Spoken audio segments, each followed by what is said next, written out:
Man, what game? Why am I doing this? This game is not fucking good. This game is so fucking bad.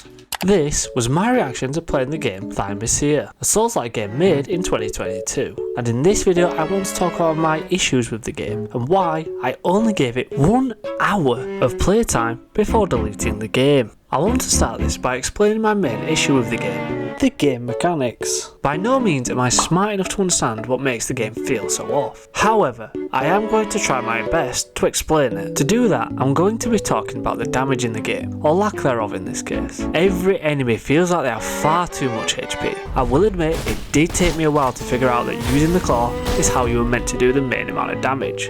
But even after figuring that out, it just didn't feel like I did enough. No attack felt strong, no attack stunned, and I ended up just feeling bored of waiting for my turn to attack.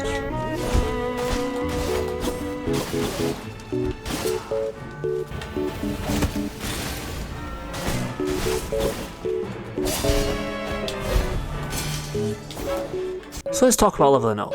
The game does offer you a way of increasing your damage through levels, but I'm going to be honest, I put all my points into the saber damage and didn't notice any change. This could have been fine, because as I mentioned earlier, the main damage was to be done by the claw. The big issue I was having, however, was that the claw felt completely useless. The reason for this could be that the claw didn't stun when used, so charging it fully felt like there wasn't much of a payoff. I could use the quick claw version, but it felt awful having to slow down my rhythm just so I can fit in a big attack. There is a mechanic in this game that allows you to steal the weapon of the enemies. This in of itself is fine and actually rather interesting, but in this game it felt kind of clunky. Getting locked into an animation only to be stunned by your enemy didn't seem worth it. Even if you did get the attack off, it felt kind of pointless, as the damage output wasn't great anyway. One of these attacks was a large hammer, and I will admit that one was pretty damn good. I do want to give this game some credit, however. The boss fights themselves actually weren't too bad. The Huge Knight did feel quite fluid, and the Magician boss was pretty cool,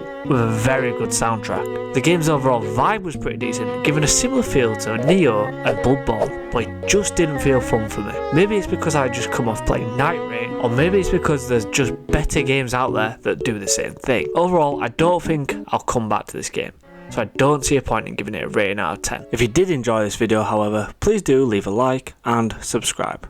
Thank you for watching.